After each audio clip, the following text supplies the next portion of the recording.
খাবার চাই নাই, কোনোদিন গাড়ি চাই নাই, কোনোদিন সম্পদ চাই নাই, কোনোদিন নতুন পোশাক চাই নাই, কোনোদিন আমি তোমার কাছে কোনো কিছু চাই না। মাওলা, আমি তোমার কাছে আজকে একটা জিনিস চাচ্ছি, তোমার কাছে একটা পোশাক চাচ্ছি, সেই পোশাকের ব্যবস্থা করে দাও। আমি ফাতেমা এই পোশাক চাচ্ছি, ফাতেমার দৈনিক চাহিদার জন্য চাচ্ছি না, ফাতেমার সৌন্দর্য বৃদ্ধি হোক সেটার জন্য চাচ্ছি না। মাওলা, আমি তোমার কাছে একটা পোশাক চাচ্ছি, এই পোশাক পরিধান করে আমি বিয়ে বাড়িতে যাব।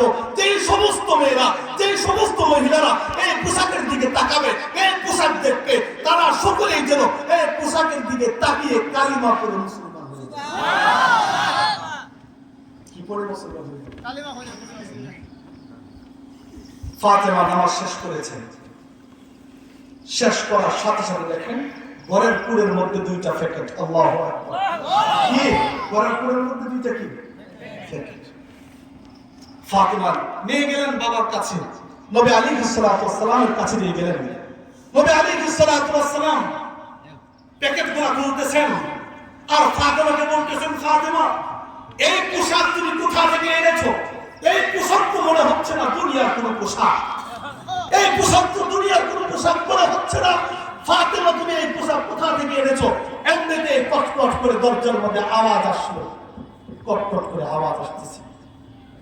নবী আলাইহিস সালাতু ওয়াস সালাম ফাতেমাকে বলতেছেন, ফাতেমা, রাখো তো দেখি কে এসেছে, রাখো তো দেখি কে এসেছে। দেখেন জিবরাইল আলাইহিস সালাতু ওয়াস সালাম চলে আসলেন, কানে কানে বলে দিয়েছেন, ইয়া রাসূলুল্লাহ, ইয়া হাবিবাল্লাহ, আমি সিদরাতুল মুনতাহায় ছিলাম, আপনার মেয়ে ফাতেমা মাওলার সাথে এমন সম্পর্ক করেছে, এমন বন্ধুত্ব করেছে, এমন সম্পর্ক সৃষ্টি করেছে মাওলার সাথে। আজকে আপনার মেয়ে ফাতেমা মাওলার কাছে একটা নতুন পোশাক চেয়েছে, মাওলার সাথে সাথে আমাকে দিয়ে পাঠিয়ে দিয়েছে। আপনার মেয়ে ফাতেমা আজকে পোশাক কেন, যেইটাই চাইতো আল্লাহ তাআলা সেইটাই আজকে দিয়ে দিত। জিবরাইল আলাইহিস সালাতু ওয়াস সালাম বললেন, ইয়া রাসূলুল্লাহ, আমি সিদরাতুল মুনতাহায় ছিলাম, আল্লাহ তাআলা আমাকে অর্ডার দিয়েছে, হে জিবরাইল, সিদরাতুল মুনতাহাকে গিয়ে তুমি যাও জান্নাতুল ফেরদাউসের ভিতরে ঢুকো, জান্নাতুল ফেরদাউস থেকে নতুন একটা পোশাক নিয়ে ফাতেমাকে দিয়ে আসো। নবী আলাইহিস সালাতু ওয়াস সালাম বলতেছেন, দুইটা হাত তুলে বলতেছেন, ইয়া আল্লাহ খোদা, আমি আমার মেয়েকে ঠিক মতন খাবার দিতে পারি নাই, নতুন পোশাক কিনে দিতে পারি নাই, আমার এই মা মরা মেয়েটার জন্য আমি তোমার কাছে প্রার্থনা করতেছি, আমার এই মেয়েটাকে তুমি জান্নাতের সমস্ত নারীদের সরদারিনী বানায়া দিও। নবী আলাইহিস সালাতু ওয়াস সালাম বলতেছেন, ফাতেমা, যখনই মহিলারা নতুন পোশাক পরিধান করে, যতই পর্দা করুক না কেন, যখন নতুন পোশাক পরিধান করে তখন কিন্তু পর্দার একটু খেলাপ ঘটে, ঠিক না? বলতেছেন, ফাতেমা, তুমি এই পোশাক পরিধান করে তুমি তোমার বান্ধবী ইহুদির মেয়ে বিয়েতে তুমি যাইবা, তবে হ্যাঁ, পর্দার যেন কোনো ব্যাঘাত না ঘটে। ফাতেমা এই পোশাক পরিধান করে চলে গেলেন বিয়ে বাড়িতে। যে ঘরের ভিতরে মেয়েটাকে নতুন বউয়ে সাজিয়ে যে ঘরের ভিতরে রাখা হয়েছে, ফাতেমা ঘরের ভিতরে ঢোকার সাথে সাথে জান্নাতের নূর, একদম জান্নাতের নূরের দ্বারা একদম পুরা ঘরটা আলোকিত হয়ে গিয়েছে। সমস্ত মেয়েরা, সমস্ত নারী, সমস্ত মহিলারা এখন আর নতুন বউয়ের দিকে কেউ তাকায় না, সকলে একদম থর করে ফাতেমার দিকে তাকিয়ে আছে। কার দিকে তাকিয়ে আছেন? ফাতেমার দিকে তাকিয়ে আছেন। কেউ নতুন বউয়ের দিকে কেউ তাকায় না।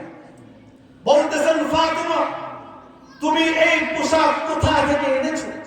ফাতেমা মুস্কি হাসি দিয়ে বলছেন, আমি এই পোশাকটা ক্রয় করেছি। কি করেছি? ক্রয় করেছি। বললেন, কোথা থেকে এনেছো? কোথা থেকে ক্রয় করেছো? কোন মার্কেট থেকে এনেছো? যত টাকা লাগুক, যত সম্পদ বিক্রি করতে হোক, যদি আমাদের দেহের কিডনিও বিক্রি করতে হয়, তারপরেও আমরা এই পোশাকটা ক্রয় করতে চাই। ফাতেমা বললেন, শুনেন, আমি এই পোশাক যেখান থেকে এনেছি, আমি এই পোশাক যেখান থেকে ক্রয় করেছি, এই মার্কেট কেন, এই দোকান কেন, এই মার্কেট কেন? মার্কেটে যাওয়ার রাস্তাটাও আপনারা এখনো পর্যন্ত কি করেন নাই? চিনেন নাই। কি করেন নাই? চিনেন নাই। বলতেছেন ফাতেমা মদিনা শহরের মধ্যে, মক্কা শহরের মধ্যে যত বড় বড় শপিং মল গুলো আছে, যত বড় বড় মার্কেট গুলো আছে, প্রত্যেকটা মার্কেট আমাদের পরিচিত, প্রত্যেকটা দোকান আমাদের পরিচিত, প্রত্যেকটা দোকানের ম্যানেজারের নাম্বার পর্যন্ত আমাদের কাছে আছে। আর তুমি বলতেছো মার্কেটের রাস্তা আমরা চিনি না। কি বলতেছেন? মার্কেটের রাস্তাটা চিনি না, এটা কোন কথা? ফাতেমা বললেন হ্যাঁ এটাই সত্য, মার্কেট তো দূরের কথা, মার্কেটের রাস্তাও তোমরা চিনো না। ফাতেমা এত পেশায় না, সহজ করে বলো, চালু করে বলো, সহ্য হচ্ছে না। ফাতেমা বললেন এই মার্কেটে যাওয়ার রাস্তা হচ্ছে ইহদিনাস সিরাতাল মুস্তাকিম, ইহদিনাস সিরাতাল মুস্তাকিম। ফাতেমা বললেন ইহদিনাস সিরাতাল মুস্তাকিমের পথ ধরতে হবে। ইহদিনাস সিরাতাল মুস্তাকিমের পথ ধরতে পারলে জান্নাত নামক মার্কেট খুঁজে পাইবা, জান্নাত নামক মার্কেট খুঁজে পাইবা, জান্নাতুল ফেরদাউস নামক দোকান খুঁজে পাইবা। জান্নাতুল ফেরদাউস নামক দোকান যখন খুঁজে পাইবা, আমি ফাতেমার চাইতে আরো সুন্দর পোশাক খুঁজে পাইবা। বলতেছেন কি করতে হবে? ইহদিনাস সিরাতাল মুস্তাকিমের পথ ধরলে আমাদের কি করতে হবে? ফাতেমা বললেন তোমাদের ইহদিনাস সিরাতাল মুস্তাকিমের পথ ধরতে গেলে তোমাদের আইডি কার্ড লাগবে। তোমাদের কি লাগবে? কথা বলেন না কেন? কি লাগবে? হ্যাঁ কি লাগবে? হ্যাঁ কি লাগবে? আইডি কার্ড লাগবে, পাসওয়ার্ড পিন কোড লাগবে। বলে দাও। বলতেছেন আইডি কার্ড হচ্ছে আমাদের ধর্মের নাম কি? সবাই বলেন আমাদের ধর্মের নাম কি? আইডি কার্ড হচ্ছে ইসলাম। এই আইডি কার্ড বুকে ধারণ করো।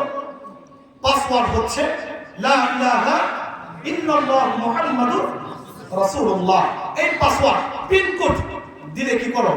গাথো, দিলে গাথো।